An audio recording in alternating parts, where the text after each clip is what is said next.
sí, esta, digamos, crítica que hacen sobre a la fiscalía, sobre que hay muchas investigaciones abiertas, quizá, y ahorita Sofi lo mencionaba, que se están haciendo investigaciones mucho más serias, y estas investigaciones serias toman tiempo, pero que, digamos, algunas de las críticas hacia la fiscalía es que hay muchas investigaciones abiertas, pero que no se detiene a ningún pez gordo, digamos, ¿no?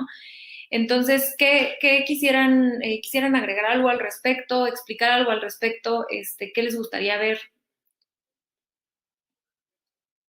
Sí, es un mes. A ustedes, aquí como si estuviéramos en el café. Quien quiera hablar.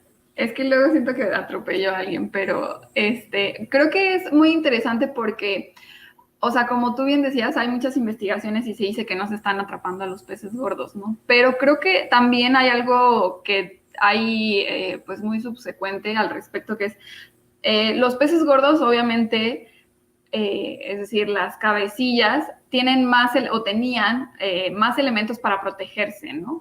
Pero también es interesante que ellos no actúan solos, sino que hay una red que los sostenía y les permitía actuar con la total impunidad con la que actuaron, ¿no? Entonces creo que también es relevante y es importante que se estén atrapando, pues, a estos, como decirlo de alguna forma, estos pececitos que permitían que estos, pues, grandes delincuentes estuvieran en total libertad y pudieran realizar todas las pues irregularidades y cosas que podían hacer, ¿no? Con toda la institución del Estado, ¿no? Porque eso hay también que hablar de eso, ¿no? Ellos utilizaron las instituciones públicas para beneficiarse política y personalmente, pero también para permitir redes de corrupción y de delitos que eran muy graves y que perjudicaron enormemente el desarrollo de nuestro país y el bienestar de nuestra gente, ¿no? Entonces, creo que es importante que sí la Fiscalía tome su tiempo. Obviamente, a nosotros como ciudadanos o como ciudadanas nos puedes esperar el hecho de que ya queremos que tengamos justicia, ¿no? Pero también creo que es importante que la Fiscalía pueda hacer estas investigaciones a su tiempo, que las haga cuidadosamente, porque no queremos que terminen, por ejemplo, en más un show mediático que en una realidad de generar justicia, ¿no? Porque al final, dentro de todos estos delitos hay muchísimas víctimas que han estado perjudicadas por el sistema judicial mexicano y que creo que es importante que pues estén recibiendo justicia con investigaciones que sean lo suficientemente serias para sostener estos casos, ¿no? Y para poder sostener también los crímenes que se les imputan, ¿no? Totalmente. ¿Alguien quisiera agregar algo sobre esto o quieren hablar de Ildefonso también? Extra. Bueno, Sofi mencionaba que, o sea, más allá si son pececitos o peces medianos, peces gordos, o sea, podemos, o sea, creo que cada vez empezamos a ver peces un poco más gordos, ¿no? A todos nos gustaría ver cara a los tiburones, pero pues ahí va, ¿no? O sea, no hay que no hay que darle un cheque en blanco a la fiscalía, ese es su trabajo y hay que seguir empujando. O sea, creo que ese es el papel de un movimiento que busca la justicia, ¿no? Finalmente, o sea, como no conformarnos con lo que se ha hecho, sino seguir empujando. Pero Sofi mencionaba algo bien interesante. Decía que pues finalmente estos peces no actuaron solos, y que estas redes de complicidad, eh, pues se extendían a varias instituciones del Estado, no solamente del gobierno. O sea, podemos hablar un poco de la cercanía entre García Luna y quien fuera juez de la Suprema Corte, ¿no? Medina Mora. Pero el caso, por ejemplo, de Cárdenas Palomino, precisamente por los hechos que se le están imputando de tortura a Israel Vallarta, incluye también un poder mediático. O sea, no olvidemos Claro. que la detención, bueno, que supuesta detención, fue hechiza. O sea, es decir, lo que la gente vio aquella mañana, me parece que del 9 u 8 de diciembre de 2005, en el noticiero de Carlos Loret de Mola, ojo, el crítico del gobierno actual, era una recreación, no eran imágenes en vivo. Y aún si fueran imágenes en vivo, podríamos hacernos la pregunta de por qué una televisora privada tenía acceso privilegiado a una operación de la Policía Federal, ¿no? Pero es peor porque se demostró que todos esos hechos fueron una recreación. O sea, lo que vimos en televisión es ficción. Jamás sucedió. O sea, no eran hechos verídicos. Y en vivo vimos cómo Cárdenas Palomino torturaba a Israel Vallarta para que se declarara culpable en televisión, no frente a un juez.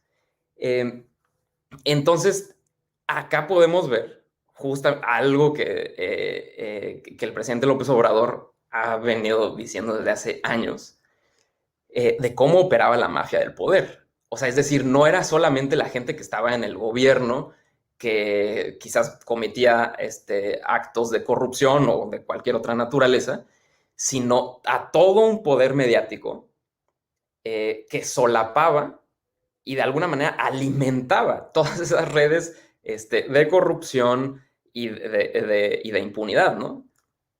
Entonces, o sea, creo que, o sea, por eso yo digo que este caso a mí me parece que va a abrir muchas cosas más, porque no solamente implica como desmontar todas esas redes al interior del gobierno, sino empezar a hablar cómo todo ese sistema fue posible también por intereses económicos, intereses mediáticos. Totalmente. Marta, ¿quisieras agregar algo? Yo también quisiera preguntarles, bueno, primero si quieres agregar algo y tengo otra pregunta más. Sí, claro, en el mismo tenor de los compañeros, ¿no? Comentar el hecho de que sí, bien, la fiscalía, sí hay críticas al respecto de que se están tardando, de que esto y que lo otro, pues precisamente como lo mencionan Juan Pablo y Sofía, ¿no? Se quiere que se tarde, pero que sean procesos sólidos, que no vaya a pasar como, por ejemplo, a Esther, que la tuvieron encerrada unos años y después dijeron que la carpeta no estaba bien integrada y no sé qué, y se sale. Y bueno, o sea, lo que no se quiere es más show mediático, ¿no? Más simulación, sí, pues precisamente eso, más montajes, como el caso que estamos tocando de Cárdenas Palomino, ¿no? En el hecho de que no se atrapen, entre comillas, peces gordos y demás, pues también recordemos que los delincuentes de cuello blanco hay que ser muy ingenuos para creer que ellos se manchen directamente las manos, ¿no? También esa es otra cuestión que se debe tener en cuenta. Sin embargo, también como lo mencionaba Juan Pablo, estamos viendo cada vez a personajes de más alto rango siendo imputados porque, bueno, o sea, en su tiempo Guajardo, Cárdenas Palomino, no sé, yo creo que nunca pensaron que se verían en esta situación y lo estamos viendo y es una buena noticia y también esperamos lo que sería la justicia para las víctimas de estas personas.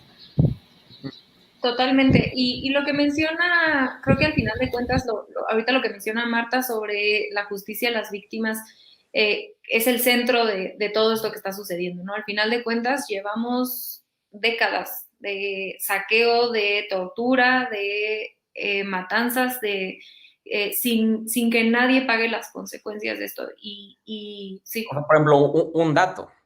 Israel Vallarta lleva detenido desde el 2005. Así es. Sin sentencia.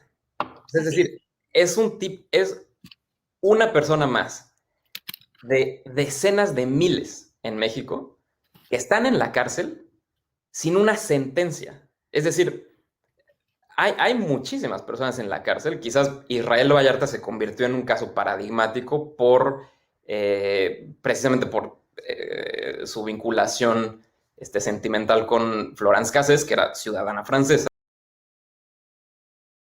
Y creo que, digamos, la intervención del gobierno francés hizo que ese caso se mediatizara y que el gobierno mexicano no pudiera taparle el ojo al macho, ¿no?